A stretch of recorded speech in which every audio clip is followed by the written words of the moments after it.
On today's Roland Martin Unfiltered, the day after the election, we're going to break down what took place all across the country. What does it mean for African Americans? Well, at the top of the show, we'll talk to Pam Keith because in Florida, although Andrew Gillum has conceded, the vote total has shrunk, and he is only about 10,000 votes away from igniting an automatic recount, which also then, the question comes up, what about those absentee ballots and provisional ballots? We'll talk about that. Also on the show, Latino vote, how powerful was it? Did they turn out? Was it suppressed?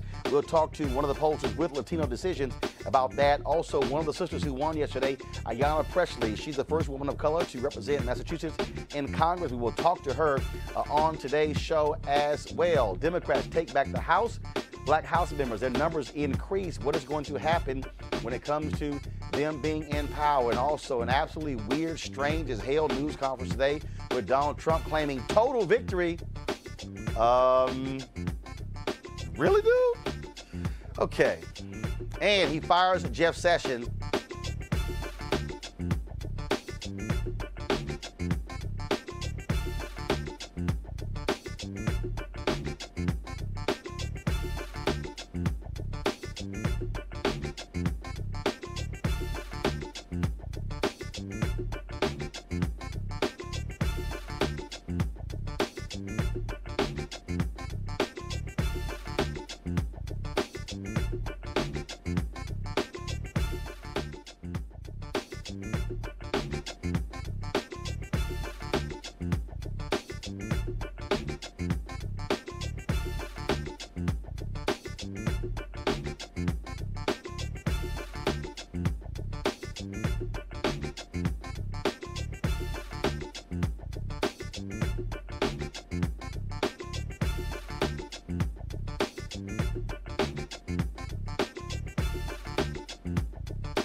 On today's Roland Martin Unfiltered, the day after the election, we're going to break down what took place all across the country. What does it mean for African Americans? Well, at the top of the show, we'll talk to Pam Keith because in Florida, although Andrew Gillum has conceded, the vote total has shrunk, and he is only about 10,000 votes away from igniting an automatic recount, which also then the question comes up, what about those absentee ballots and provisional ballots? We'll talk about that. Also on the show, Latino vote, how powerful was it? Did they turn out? Was it suppressed? We'll talk to one of the pollsters with Latino Decisions about that. Also, one of the sisters who won yesterday, Ayanna Pressley. She's the first woman of color to represent Massachusetts in Congress. We will talk to her on today's show as well. Democrats take back the House. Black House members, their numbers increase. What is going to happen when it comes to them being in power? And also an absolutely weird, strange as hell news conference today with Donald Trump claiming total victory. Really, dude? Okay. And he fires Jeff Sessions, Attorney General. He has left the building moments ago that happened. Folks, it's time to bring the funk on Roland Martin Unfiltered. Let's go.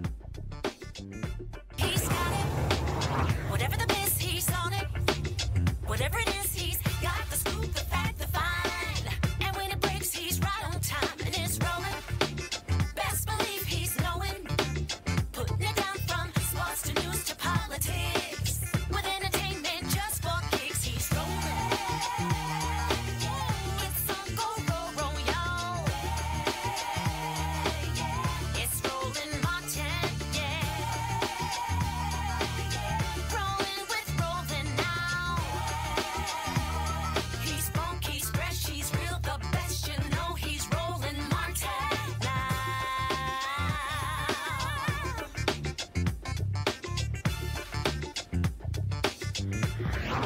Martin. All right, folks, it is the day after the election. Actually, it feels like the same day because we didn't leave here until after midnight. And so we are breaking down what took place in the election. Yes, I know y'all thought I was going to wear a suit. Damn it, I was too tired. Okay, so I said, look, we're just going to get casual with it. But we're examining what is going on. In Georgia, Stacey Abrams is still fighting. She is fighting so hard in order to get that race under 51%. Which would force a runoff. So that's what's happening in the Georgia race. Right now, Brian Kemp has 50.3% of the vote. Stacey Abrams is at 48.7%. And I need to double check that, folks, in the control room. Let me know, is it 50 plus 1, meaning 51%, or is it actually, could it be 50.1? That actually won. So that's one of the things that we're looking at. So she wants to get Brian Kemp under 50% to actually force the runoff. But what we're watching is happening in Florida. Last night, Andrew Gillum conceded to Ron DeSantis. But the issue, though, the issue that we have there is the question is what is going to happen with those votes. That number, when he conceded, it was about 103,000. It is now down to about 50,000. And so if it gets even lower, that would trigger an automatic recount, which could then reveal irregularities. They also got to deal with provisional ballots that were cast. And also there are thousands of absentee ballots that were thrown out. And so we're going to talk to Pam Keith about that. But right now, what I want to do is, in a moment, I'm going to go to LaTosha Brown and Cliff Albright with Black Voters Matter. But we'll talk to them. So we got them lined up. Ayanna Pressley. We'll talk to folks with Latino Decisions as well. But let's talk about Florida right now. And let's go to Pam Keith. So, Pam, you, of course, you're there in Florida. You sent out a tweet a few moments ago where you said, you talked about these absentee ballots that need to be corrected. Can you explain that? Sure. So first of all, thank you for having me, Roland. I am calling you from the Turnpike in Florida. And you at the top of the show said that it was a 10,000 vote cap to trigger a recount. That number has gone down. It is now down to 500 votes. So for your listeners and viewers, in Florida, the absentee ballots have to be signed on the back. And that signature has to match the signature on your state issue ID. So some of those absentee ballots were rejected because the signatures didn't look like they matched. Some of them were rejected because there was no signature at all.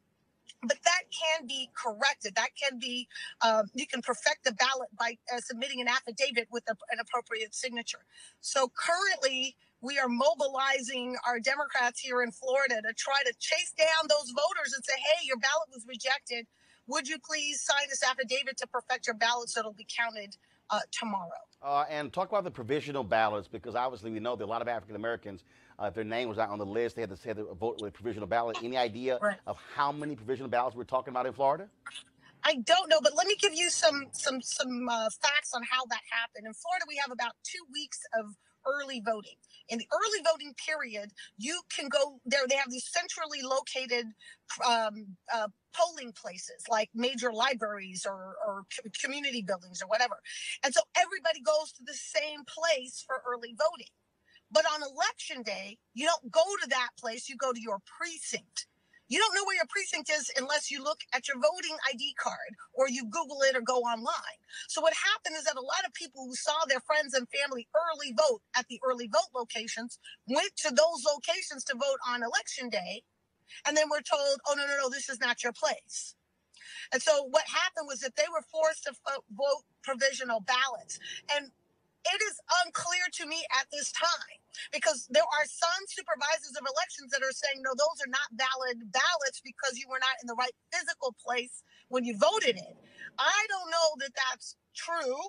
And it may be something that a court needs to determine, because if a person is voting, 4 blocks away from their precinct, and it's the same ballot and it's the same issues, I don't understand why you would reject that ballot merely because they were not in the right physical place. So remains to be seen what's going to be done with those ballots. But I heard several stories on election day of people who went to early vote locations to vote on election day, and they were forced to vote a provisional ballot. And so again, we're seeing all of these issues that are taking place, and look, these are critically important issues that's happening in Florida.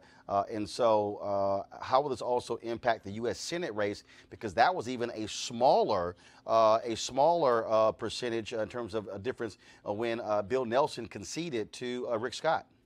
Right. So it's not just a Senate race, but also our Secretary of Agriculture as a manual recount. That's how close that one was.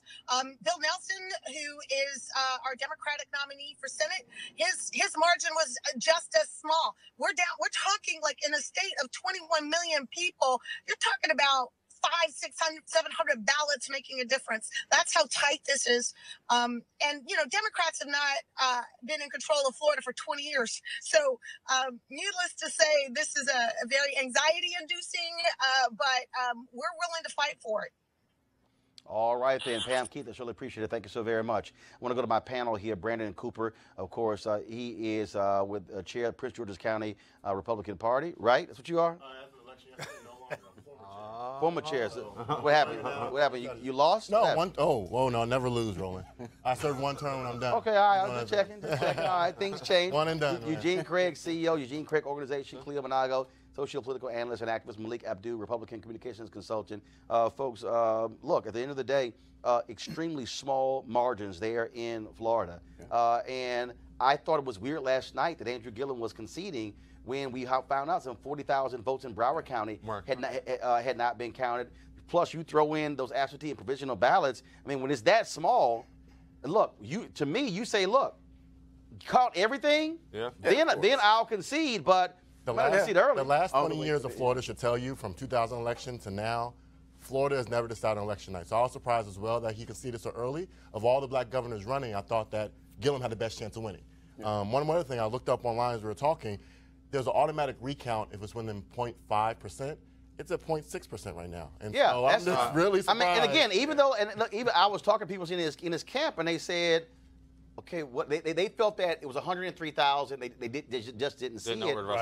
But again, I think kept coming down. And look what happened last night to Congressman Will Hurd, Republican, San Antonio. Everybody called the election for Will Hurd. AP, no, I actually didn't call it. I simply said we said AP reported this. I saw a tweet. And then what ended up happening was they kept counting. Ortiz Jones, closer and closer. By 2:30 in the morning, they went, oh my God, damn. she's winning by 300 votes. Yeah. And I think he closed it out this morning. I think It's great. He's still in the Congress, yeah. Well, in the Gillum camp, somebody's probably going to get fired because typically it's somebody who recommends that to the candidate so they can. Well, first of all, if he loses, everybody fired. Yeah. Well, It don't matter. But my point is that he might. This one person, if he wins, Not going to the government. is going to be the one that's truly fired. Yeah, it's going to be a number of them. I think it's exciting anyway. The fact that we're just down to the wire, you know, a couple of points away, I think it's exciting anyway. And I can't wait to see what's happening with Abram. Has she conceded? Well, no. She actually, I'm I'm going to talk about that in a second. go to the But the other piece of this, which is important, I think Andrew Gillum has to fight this all the way through because you have to send a signal to your supporters. Right. Every vote must be counted. Yeah. Even if it comes down and he loses by 5,000, 10,000, you want every vote counted. Yeah, you want to be every able to say provisional vote, every absentee ballot, the questions that Pam raised, you want all those questions answered. In terms of people saying, well, no, your provisional ballot won't count. You need all of that stuff answered, and because that's we still have fundamental problems with our voting system in this country. Yeah. Tell me about it. I mean, and I don't care. This ain't a Democrat or Republican thing. It's a problem. We saw yesterday when you have all of these polling places where you have folks who didn't have power cords. Where you had all sorts of stuff in my county. We ran out of ballots in my county. Some precincts ran out of ballots. Dude, I mean, again, that has an impact. I just think that that's a fundamental problem that we have that we have to deal with, and so every ballot must be counted. And so, in just 1 second, we're going to be talking to Ayanna Pressley, of course, who won in Massachusetts. So let me know, folks, when she's on the line. Then also we'll be talking about what happened, of course, what is happening in Georgia. Speaking of Georgia, Lucy McBath, who was running for Congress, of course, she was down last night when we went off the air by about 10,000 votes. By this morning, she was up 3,000 against Republican Karen Handel. That is shocking to a lot of folks in Georgia. Yes, in Georgia. That's it? Of course, Lucy McBath, of course, is the mother of Jordan Davis, a young man who was shot and killed in Jacksonville, Florida, by the man who said that the music was too loud in their car. He went to prison. She became an activist on gun rights, but then she said, you know what? I need to have more of an impact by running for politics. Karen Handel, of course, was the one who beat Ossoff in the runoff last year. Many people said that Handel, that was a conservative district. That's the one that Newt Gingrich used to be member of Congress. They said she was actually going to win, but Lucy McBath appealed to women when it came to the issue of guns. She ran a tough campaign, and they had some mistakes here and there, but she kept at it. And again, she went up about 300 votes around 3 a.m. And so they're still counting there, but very much McBath could very well be the next member of Congress from that district. I mean, let's looking at the district and looking at the race that Karen Handel won in the runoff for Ossoff. If you look at the original election, the first election, Ossoff almost smoked her. He came close to knocking her off in the first election, so I don't think it's necessarily shocking that. Hold tight 1 second, folks. A big win last night in Massachusetts for Ayanna Pressley. Of course, she is headed to Congress, the first woman of color to represent Massachusetts in Congress. She joins us right now on the line. Ayanna, first of all, Congresswoman-elect, welcome to Roland Martin Unfiltered. Thank you, Roland.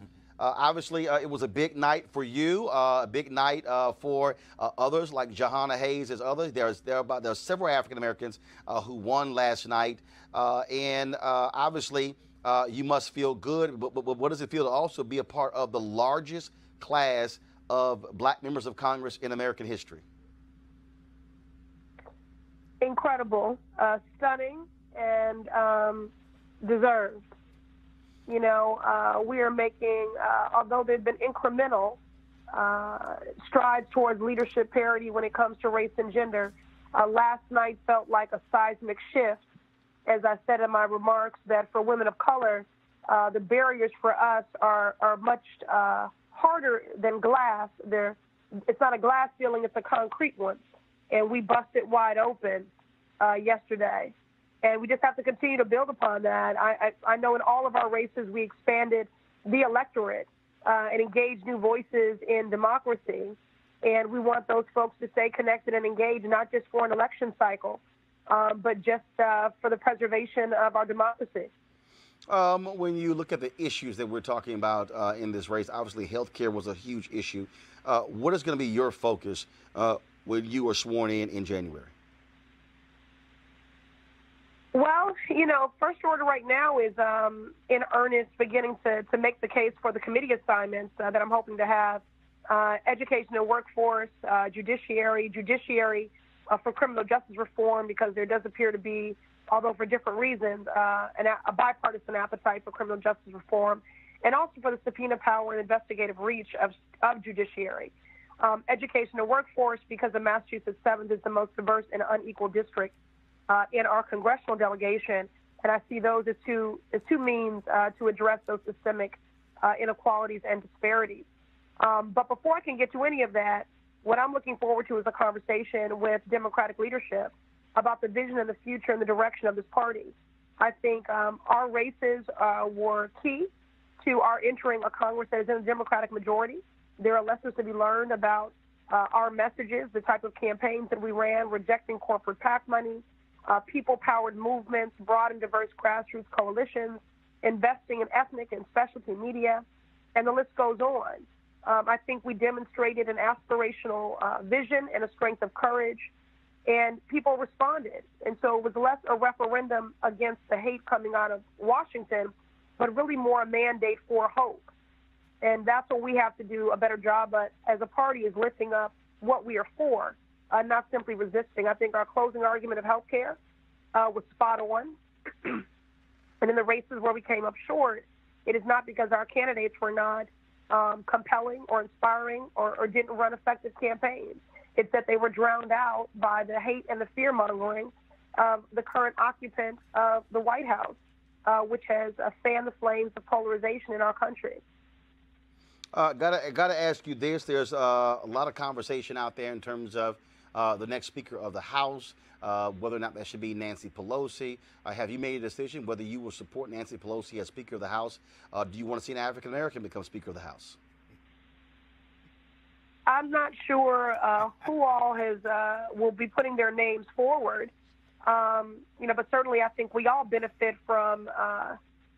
We have been toiling in the vineyard of democratic and electoral politics for a long time, and I think we are certainly deserving of representation at all levels. I don't know who's going to put their name forward, but again, I think it's a premature conversation. I can't select a leader when I'm not even sure what the vision is for the party. I wouldn't hire a principal for a school if we weren't clear on the values and mission statement for the school. And so we've got to get straight on the values and mission statement of our school, the Democratic Party. All right.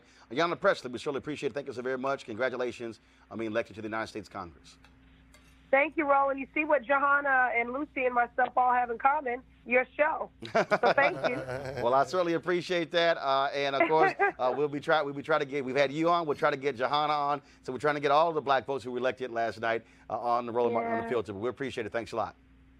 All right. Take care. All right. Thank you very much, folks. I talked about. First of all, I'm going to panel real quick. I asked the question about Nancy Pelosi, and the reality is we don't know who all is going to be running. So that's why everything today was about presumed. But I think she is going to definitely get challengers because, again, when you look, they're going to be Democrats who are going to be saying we need to have younger leaders when it comes to the party. But the reality is she is still one of the greatest tacticians. She is when it comes to wielding power in Congress. She has. The thing is this. Hold on one second, Malik, then Eugene. Yeah, she's done that. If you think about what she did during the 8 years of Obama, even when the Democrats lost the House, Nancy Pelosi brought votes home to Obama then. And she is a skilled tactician. You know, she's great. The president complimented her today. I don't know if he really means that.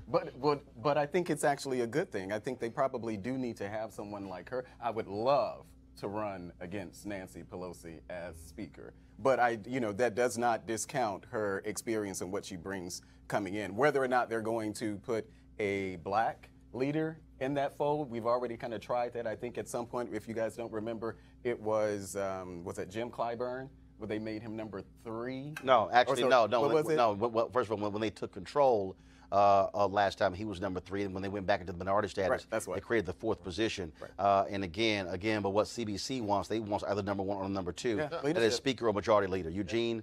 The thing is this. Eugene, then Brandon. The thing is this. As it stands right this second, There are 11 incoming members, none of which I believe are black, so it does not include any members of the CPC, that have pledged not to vote for Nancy Pelosi as Speaker. That's almost the entire margin right now in the Democrat caucus.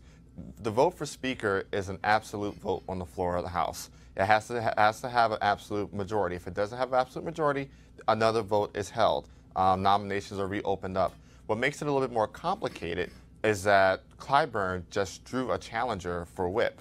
A member out of Colorado just threw her hat in the ring to challenge Clyburn for majority whip. So you're going to see shake up and down in that leadership chain. And I've said it last night, I'll say it again tonight. I don't think Nancy Pelosi is going to end up as Speaker as long as you have 10 or so CBC members join the other 11 members. Got it? Last night, me and Eugene made a bet that Larry Hogan would win by double digits. Eugene lost the bet, had to pay up. Let's make another bet today that Speaker Pelosi will be the Speaker of the House come next year. Last night, when she was speaking, the chants of Speaker were heard in the room. It went trending last night, hashtag Madam Speaker. You have Donald Trump coming out today saying that, she's going to be Speaker. Again, I understand all your cases for it. I agree. With all the ROI, the return on investment that we deserve in the party, I do believe we should have a number 1 and number 2 spot. But looking at the political realities of Congress, I'm betting you, Roland, and you want to do this as well, Roland, let me know, I'm betting you that Nancy Pelosi will become Speaker of the House. I don't give a damn about your bets. All right. Go on, Cleo. Didn't Pelosi, and I may be wrong here, but didn't Pelosi advise anti-Trump people to back off? Yeah, well, first of all, she said in terms of the whole idea of impeachment. Right. Saying that shouldn't be the They're case. friends, just so you know. They've been friends for years. Because I think that's interesting that because one of the things I've been hearing about since we found out about this majority or this larger black Congress, including with Maxine being involved, is that there's going to be a larger push to impeach Trump. Have you heard? Of course. And the Speaker of the House, which is a very powerful position, said back off. Right. So maybe that's why Trump likes her. Well, but look, John Boehner, said a lot of things, and we saw how that ended. Paul Ryan said a lot of things, and we saw how that almost ended. The thing is, but Trump is the president. The thing is this. She's the Speaker. But here's a piece, and this is the reality because we saw with the House Freedom Caucus. Democrats, if they're the number of 227, whatever it is, Up by 5. Okay, so this is very simple. If you get 50 Democrats who say,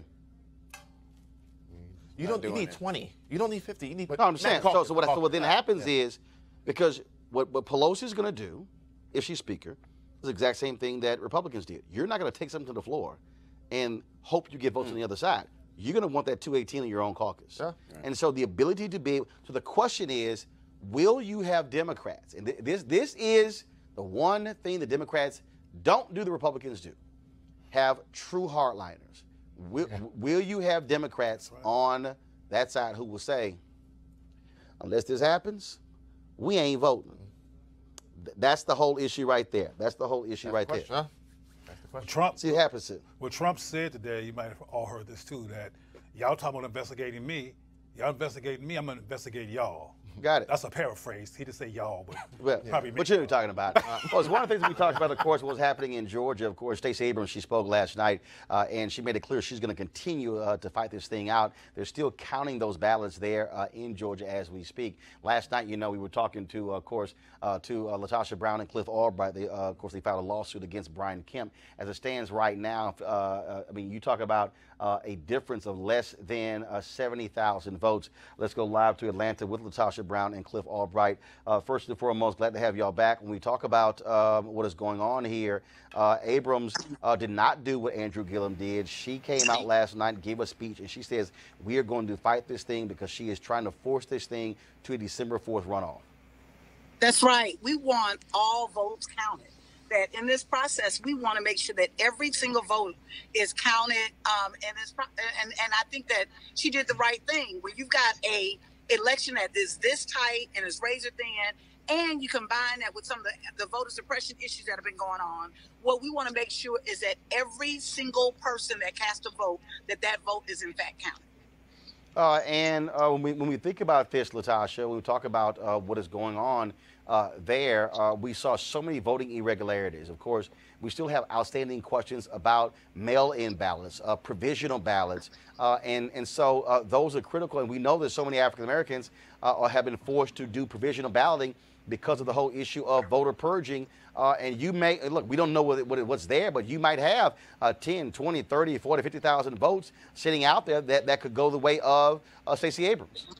Absolutely, that's very possible. It was so, the voter suppression was so widespread. There were so many people that got to polls and had to deal with vote to cast provisional ballots that it could certainly be 10, 20, 30,000 votes out there that need to be counted and a part of this process. And I think that's part of one of the downsides you see for voter suppression, that when there's voter suppression, right, you've got this environment where that actually leads up to black votes not being counted. But you also, if you're educating folks, as we did in the work that we and others did in Georgia, we told people not to leave the polls and to demand a provisional ballot. So we know that there are thousands of provisional ballots, primarily cast by African American voters who went to voter suppression problems, their names not being on at the polling site, on the voting rolls. There was one woman who was a 92-year-old woman who voted at this particular poll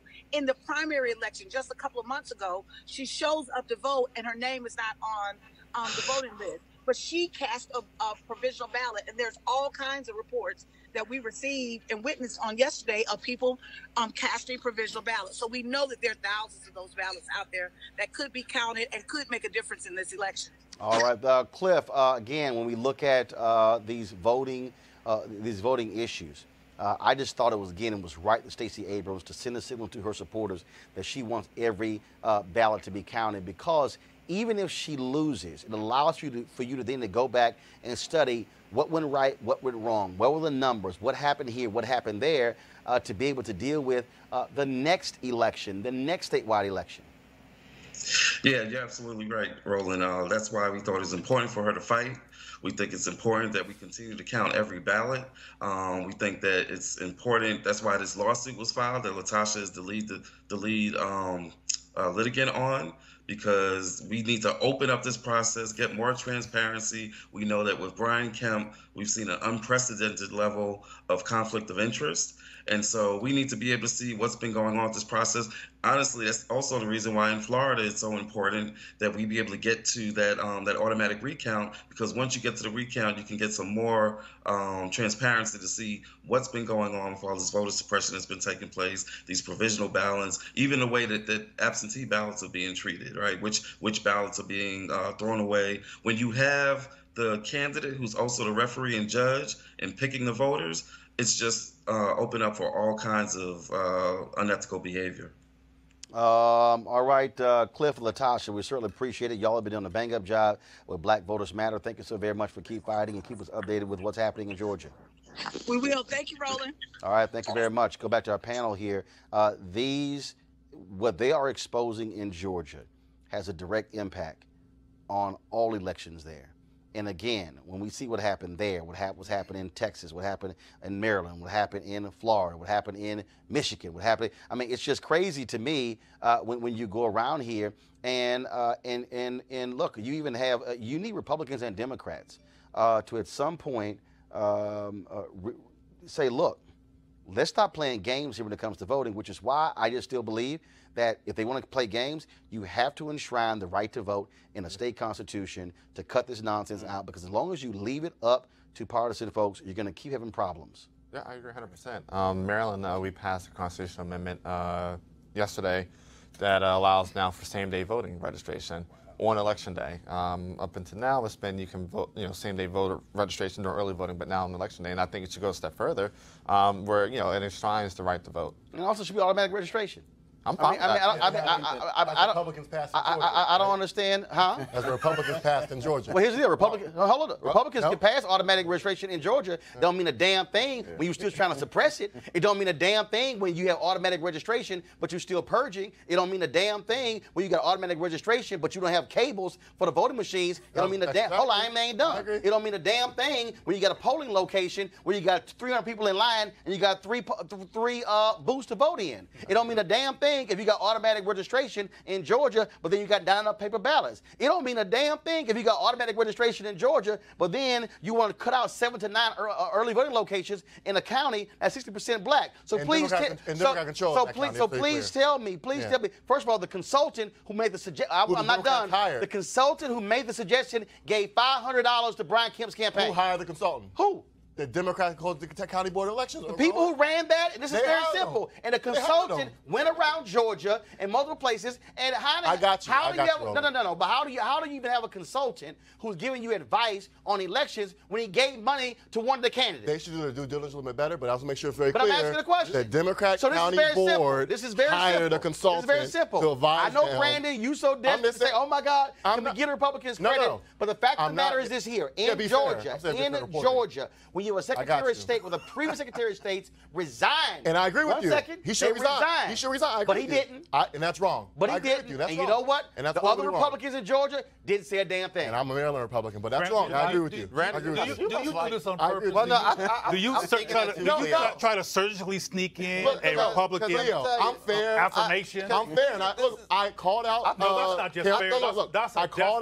That's a desperate microscopic attempt to throw something relevant on the Republican Party in every conversation. The problem again. I agree with you on that. I think problem, but on both sides, and y'all don't like that. I think Brandon, to a degree, enjoys Roland making him a viral moment. The bottom line is this here. If you hold it up, which party consistently is trying to suppress voting? Yeah, it's one-sided. It's not. It's clear cut. Not what Malik? We're looking at. Here's the deal. I did not disagree with you, Roland. Can I get a? Hold on, no, stop. I asked Malik a question. Okay, Malik. Because he's a Republican. That's why you asked. No, I got 3 Republicans on here. Yeah, okay, I'm gonna ask all 4 of y'all. 2.5, but all right. I'm gonna ask all 4 of y'all. Ain't no 2.5. I'm gonna hold it up. There are 2 parties: Democrat, Republican. Yeah. Republican, Democrat. Out of these 2 parties, which party across the board consistently is trying to lead voter suppression? Republicans. Hold up 1 second. Malik, answer the question. Well, I do believe I do believe that there is a good perception or a reason to believe that Republicans. Eugene, answer the question. It's Republicans. It's factual. Brandon, answer the question. I don't agree with your premise to set up your question. Yeah, I thought so. See, right there. Statement right there. You blame Cleo, go ahead. Wait. Specific examples. North Carolina. We talk about Kemp not resigning. I agree with you, Roland. Cleo, go ahead. Ground for agreement. Cleo, go ahead. No, I'm just simply illuminating the fact that that question is a simple question and there's a simple answer. And it's difficult for some Republicans to admit the white supremacist agenda and toxic behavior of this party that they insist on joining. And sometimes supremacy. Well, yes, it is, because one of the reasons that the voters are repressed and people, that's one of the reasons why they keep making sure certain people are not voting, particularly black folks, is because they want to keep white power and they think black people are going to interrupt that. I hope we talk about the white supremacy that was on. That's what voter repression is. We'll talk about that, but you know. I mean, that's why the sister and that brother just have a program they have about Black Voters Matter. Black Votes Matter, because of white people's, Republican people this time, interruption of black people's simple attempt to vote. There is a greater history with Republicans, so I will agree. Yeah, history like yesterday. A greater history. Yeah, history. Wait a minute, hold on. No, you're right. No. It's a greater history, past, present, future. So here's the other deal. Here's to me what I want to see, regardless of who's in power. Yeah. I want to see the right to vote in enshrined in state constitutions. I want to see what they just passed in Michigan. That is having a bipartisan commission, take it out of the hands of the legislature to draw the lines. Yeah. I want to see that. First of all, guys, give me a take of where is Sanchez Latino decisions. Do we have him there? So I want to see that. I want to see y'all need to tell me. I want to see automatic voter registration. I want to see same-day registration. I want to see politicians stopping people from trying to vote and I want to see them stop playing these games, because if you want to compete, compete. Make Right. it fair. Your ideas, their ideas, but don't try to rig the system to guarantee elections. Folks, a huge voting took place all across the country. We saw that happening, of course, in many places like Texas. Although Beto O'Rourke did not beat Ted Cruz, he did lift the fortunes of Democrats in suburban counties. Democrats took out 3 Republican members of Congress. Joining us right now is Dr. Gabriel Sanchez, a principal at Latino Decision and associate professor of political science at the University of New Mexico. Dr. Sanchez, glad to have you here. We saw after 2016, initial exit polling showed this significant number of Latino support for Donald Trump. Latino Decisions went back and crunched the numbers and had an alternative view. Just your immediate assessment of what we saw yesterday. First, let's talk about Florida. I was hearing from folks that Puerto Ricans in significant numbers voted for Rick Scott. They thought that was going to help Bill Nelson and Andrew Gillum. What did you see in those numbers in terms of Latinos in Florida? Yes, let's give you the overall number. This comes from our election eve data that validated 2,600 voters. So this is the data to go to. Don't go to the exit poll. You've seen our take on that. But overall, 74% of Latinos voted for Democrats in this election cycle. But in Florida, only 59%. So it is fair to say, even though the majority of Latinos in Florida voted with Democrats, I think part of the story in Florida was that, primarily Cuban voters, but also we're seeing some Puerto Rican and other demographics of Latino voters out there still are more divided on their vote choice than you see Latinos across the country in places outside of Florida. So when you talk about that again for people, because this is the issue that we have here in this country. Look, when we talk about African Americans, we know exactly who we're talking about. It's a small percentage of people who you put in that category who are black immigrants from other countries. When you talk about Latinos, we're talking, especially with Florida, we're talking about Cubans. We're talking about Dominicans. We're talking about Puerto Ricans. We're talking about folks from other countries as well. So it's not as clear cut as it is in places like Texas. That's right. I mean, thinking about Florida, you also got a wide number of Mexicans out there now.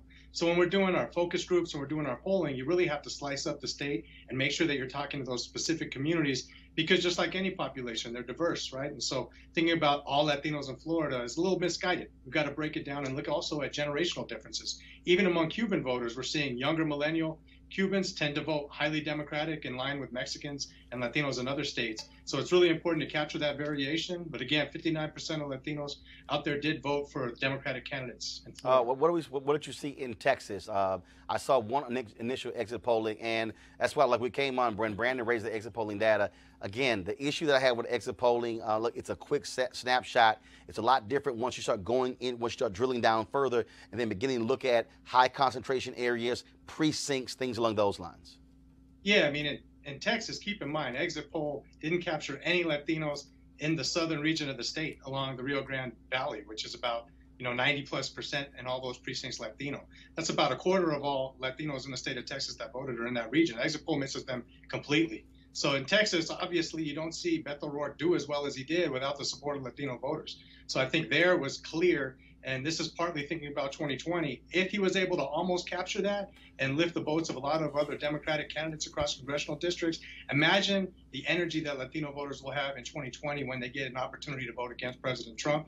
You saw the outcome of that in Texas this time around. Is going to be even greater in 2020. I still keep making the point that one of the most fundamental issues, first of all, before I get to that question, what is the number now of eligible but unregistered Latinos in Texas? It's still a huge number.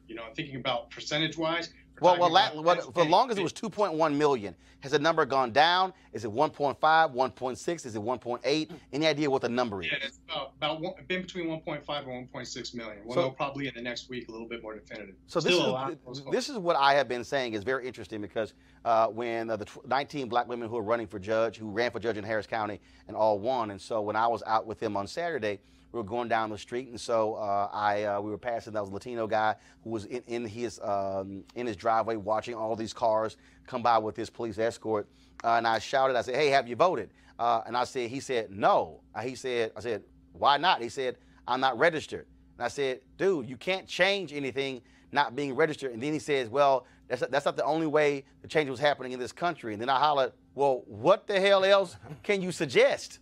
And the thing that I keep saying is that the only way that number is going to shrink is if you literally have folks who put massive resources to move people into those areas, where they're living in those areas, seeing folks every day, and literally mobilizing and organizing. It can't be done only within the framework of a political campaign.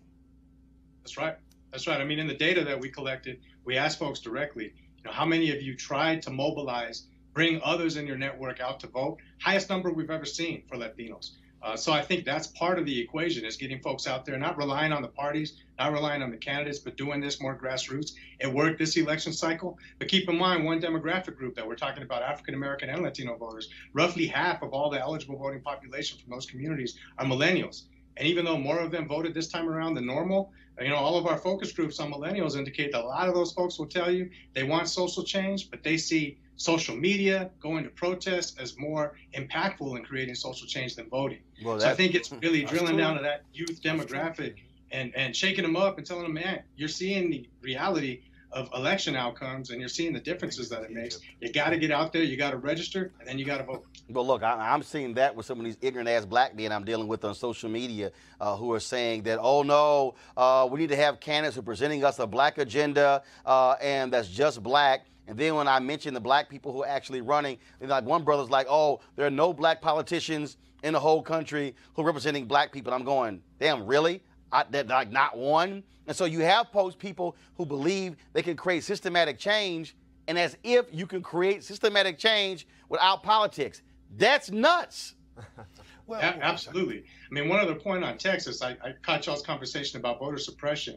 I was fortunate with my colleague Matt Barreto, also from Latino Decisions, do all the expert witness report on the photo ID case in Texas. Fortunately, we won that, but 1.2 million Latinos and African Americans would have been disenfranchised if that law were to be able to hold up. And there's still a lot of speculation. We heard from a lot of people thinking, well, hey, I thought that photo ID law was in place. I don't have the right ID. That's why I didn't go out to vote. So that's part of voter suppression. Even if it gets defeated in courts, that lingering effect is real. And we hear from a lot of folks, hey, I didn't go because I don't have the right ID, even though the courts threw out the case. So I think voter suppression is a real phenomenon. And to answer the question y'all are batting around, if anybody can name one state that's been in Democratic hands that have pushed for photo ID law, I mean, that's a really important dimension of voter suppression that not a lot of folks talk about. All right, Dr. Sanchez, we appreciate it. Thanks a lot. Look forward to having you back on Roland Martin Unfiltered.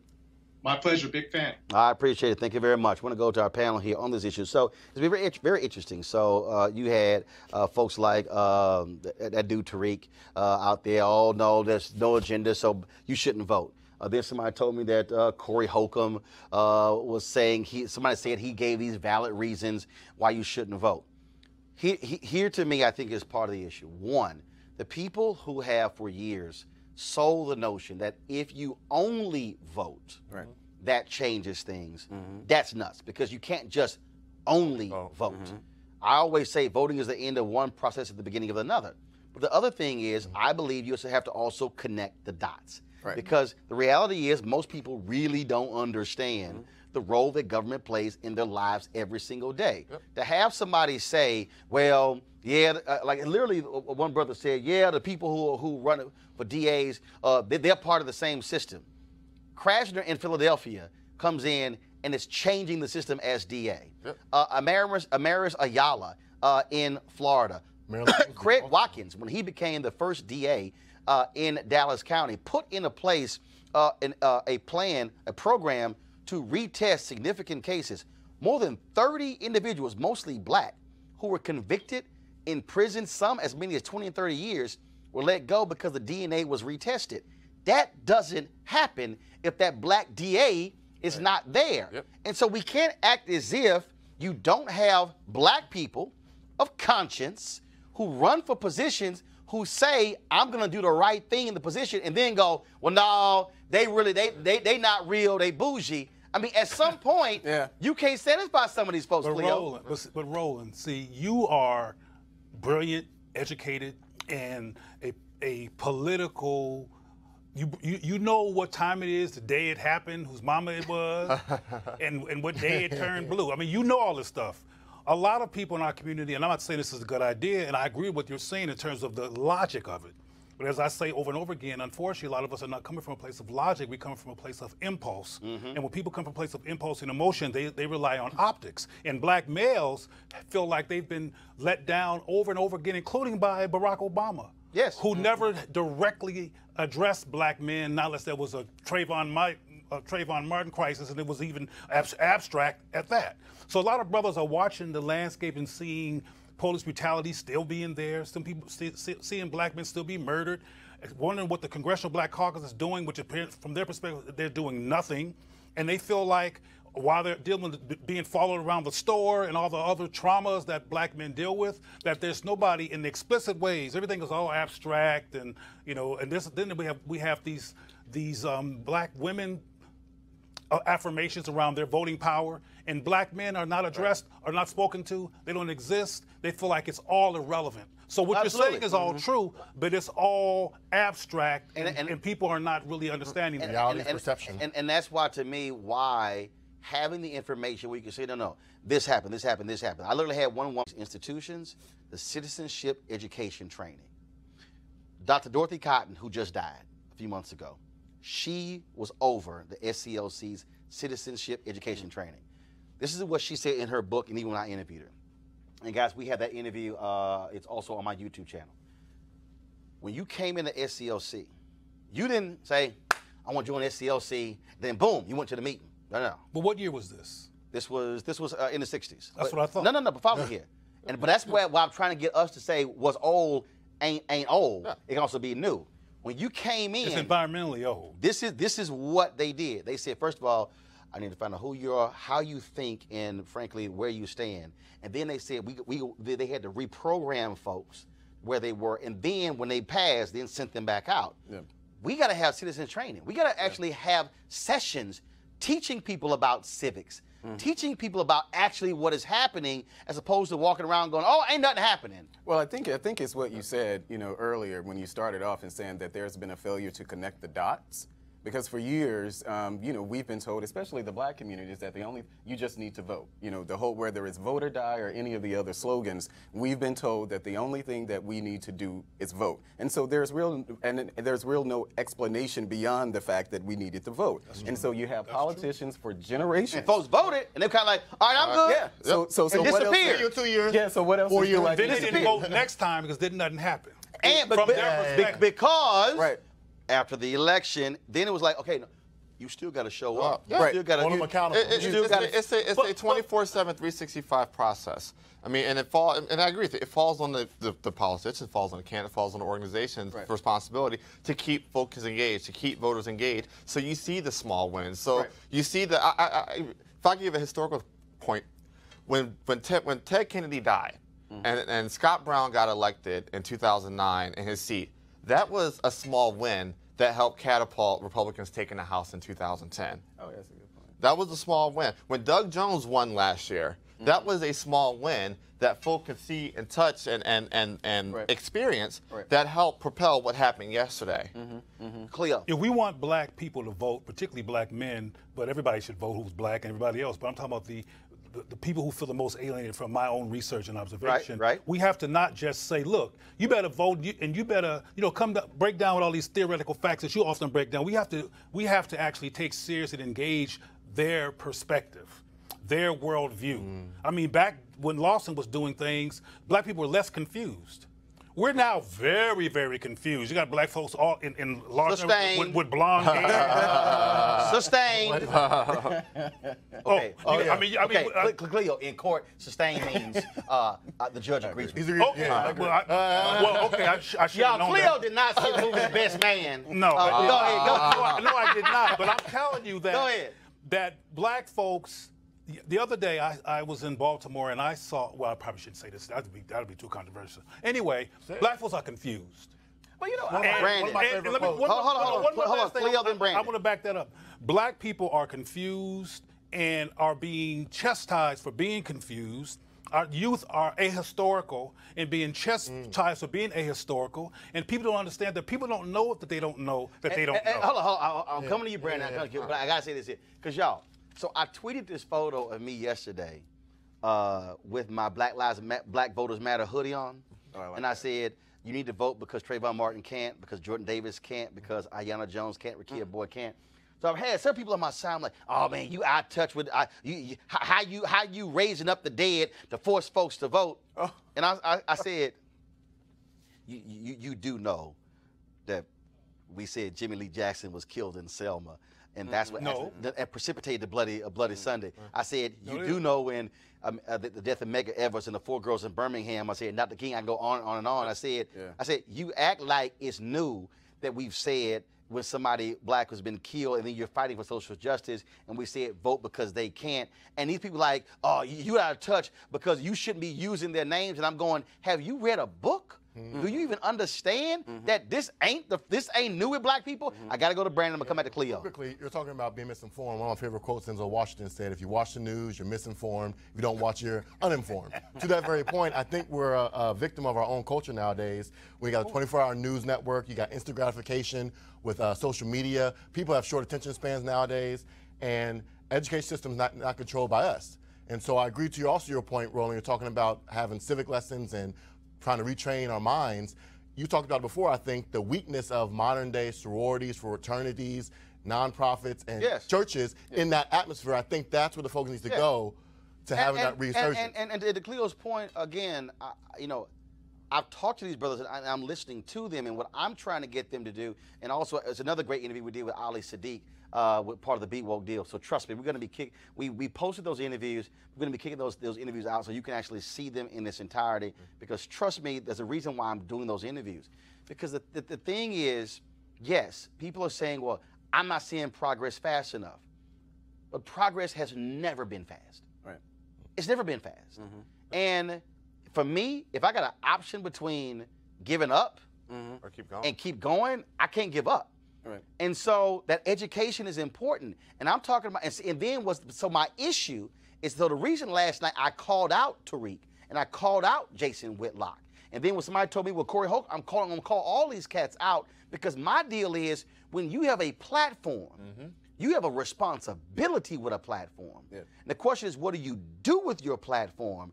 And if your deal is, oh, they all corrupt, I ain't voting, just pray to God and return to the family, all is going to be well. When I asked Jason Whitlock, I said, okay, fine, Jason. Let's say you believe that the home should be a mama and a daddy and they believe in God. Well, say, well, fine. Let's say you got a black family, daddy there, love mama, families together, they go to church on Sunday, they go to Bible study on Tuesday, Wednesday, or Thursday. I said, and when they walk out that door, the kids going to sorry schools. Now what we going to do? They love Jesus, and they got a whole great family. What we going to do? And he couldn't answer the question. Right. And that's one of the things that...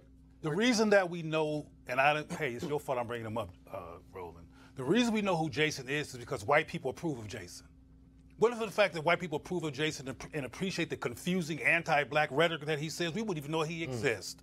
And white people always the white media always parading confused black folks or somewhere on television every chance they get. Charles Barkley, even going on so they can create confusion among black people. And unfortunately, it works. So you cannot ask Jason Whitlock a rational question about black people because his whole frame of reference and point of view and his whole theories are anti-black. Yeah, well, and I think what we're talking about is voter apathy. And so the reason for voter apathy, I can use my community. I live in D.C.'s Ward 8. And during the midterms, I think we had about 8%. 8% of our residents voted.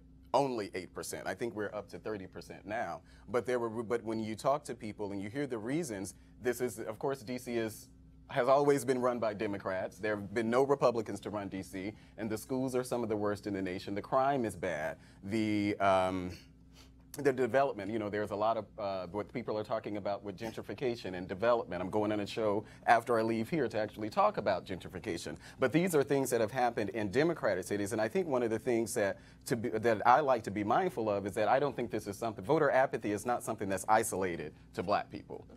It's not. So if you're in West Virginia, you probably don't know the same reasons that you're voting for your candidate. Disproportionate problem. That's black. Yesterday, 2 out of 5 Americans didn't vote.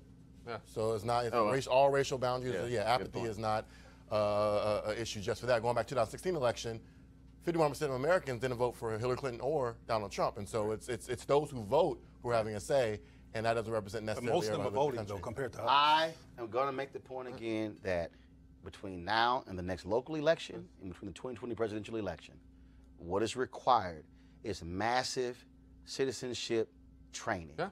What Reverend Barber has been doing with repairs of the breach and the Poor People's Campaign, they have been going to these places and they have not been holding rallies, they've been holding training sessions. They've been holding teaching. Reverend Dr. Jim Lawson in the Nashville movement, he told me something that was amazing. He said they spent 3 months discussing why they were doing what they were doing. Then the next 3 months, it was what they're going to do. Folks, that's 6 months That's a plan. of them sitting down, conversing, hashing out your crazy idea, your crazy idea, your crazy idea, your crazy idea. He said it was all this back and forth. He said because what we were trying to do had never been done before. He said, so we need to know what the hell we were even doing. And so, and it was amazing because again, walking that through it and see when we talk about Diane Nash and James Bevel and all these people, they all came out of Lawson's Nashville movement. They were trained before they even got to Dr. King and SCLC. They went through training. We have people, and a lot of Black Lives Matter activists, and I'll say this, a lot of them were doing the training as well. But the issues that we have is we have to have that massive training. That's where the dots are connected, and that's where people go, oh, I ain't realized that person impacts this and that impacts this. Now I see why you saying you got to vote. I agree with important that. trainings, but not in an echo chamber. I want to credit you with having a diversity of thought in these discussions. It's needed. No, I said training. I didn't say. I'm agreeing with you. I'm adding to your point. Training means everybody. I'm adding to your point. It's not always going to understand, but you recognize that value of that. I'll make sure. Training means everybody. Training means everybody. Not everybody recognizes that. I'm agreeing it with you. Leo. Well, I agree with what you're saying, but I also want to reiterate that back in the day, in the 60s and 70s, we were a lot less confused about what our enemies and what our adversaries look like. Right now, some of us got more blonde hair than white folks. I'm talking about right now. So my point is that we need contextual discussions like what you said, but we also need to address the scar tissue that have resulted from years of no conversation and that has festered into mass confusion and people being alienated out of this whole process. And again, though, I just give you just real quick a couple of things here, and I'm about to address this fool here on Twitter. It's perfect examples. No, seriously, because like this guy goes with his ass guy in alpha gear, ain't no different than a blood banging on a crib. Okay, that's pretty stupid. No, because follow me, because what he's saying is, oh, you in a frat, that's same as the blood or a crip. First of all, I'm not killing another black man. I'm not committing crimes being in a fraternity. And we all went to college. But here's the second one. And why didn't he go to HBCU asking for a friend, more bougie BS? Ooh. No. Because see, we got to go ahead and deal with it. Because see, you got black folks out there who do the same thing. Here's what you need to understand. My high school, Jack Yates High School, right across the street. When I say across the street, cat corner, is Texas Southern University. Behind my school is University of Houston, Jack Yates High School. At Jack Yates High School, Magnet School of Communications, I was voted by the teachers the best student there in my 4 years. Did TSU recruit me? No. Did TSU have a School of Communications? Yes. University of Houston, PWI, School of Communications, they recruit me? No. Prairie View A&M University, it's the HBCU, 90 minutes away. They were on our campus my whole 4 years there. Did they recruit me? No. Why did I go to HBCU? Because my brother went to Texas A&M because they gave him an $8,000 scholarship.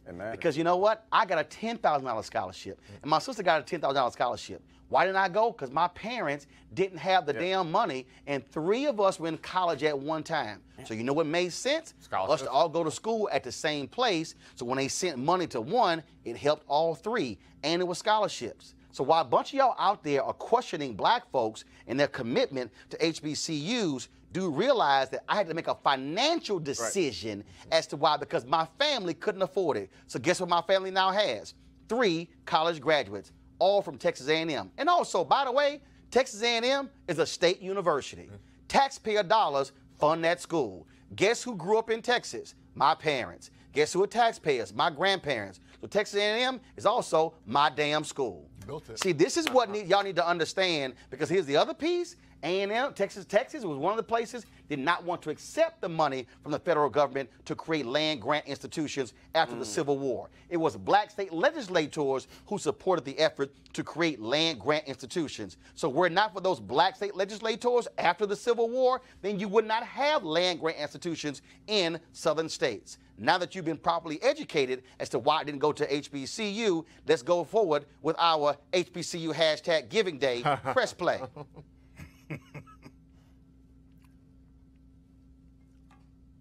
I want to see the stinger. Our Giving Day is up for right now, folks.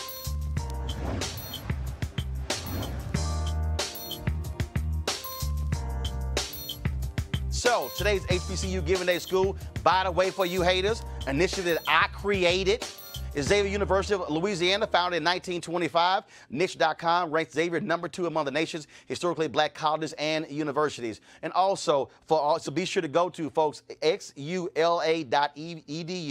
xula.edu. And of course, they are #1 in the nation in the number of African-American graduates who go on to complete medical school. And so, and lastly, for the brother here answering, bunch of HBCU graduates, cut a check to your school.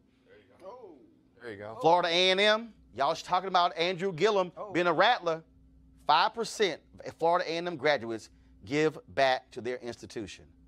5%. Wow. That means that 95% of all the Florida A&M University graduates don't send a dime or a nickel or a penny back to their alma mater. So all I'm saying is you're going to walk around with the letters on your shirt, on your jersey, or on your sweatshirt, or on your hat, or your license plate, on your keychain, then you might want to send a check back. That's all I'm saying. Cleo said a bunch of us are confused. Now I just unconfused some of y'all. Hey. All right, folks, we'll be broadcasting the show tomorrow. And also Friday, I'm going to be in San Francisco for the Afrotech conference. Looking forward to that. And we're going to have more conversation. We're going to talk about gerrymandering tomorrow. We'll be talking to somebody from Michigan where they passed a ballot initiative to now deal with gerrymandering in that state. And the federal judge has thrown out some seats in Maryland. We'll talk about that as well on tomorrow's show. Please go to our YouTube channel to watch, of course, our coverage last night. We broke it all down as well. Plus my commentary for y'all to stop listening to all these fake conscious Negroes out here who are telling you don't vote. We have no understanding what the hell they even talking about. Yeah, I called all of them out. So you want to see that commentary. And then we're also going to be restreaming my interviews with Dr. James Lawson, Ali Sadiq, and others, including Chuck D, talking about why we must vote going beyond just election day. So, folks, don't forget to also support Roland Martin Unfiltered by joining our Bring the Funk fan club. Your donations make this possible. If you want to say that we need unfiltered conversations, because I can tell you right now, give me a wide shot, please. You are not going to see 5 black men at the same time on any cable news network. We can't depend on somebody else actually doing it. All right, y'all take care. Have a great night. Hi!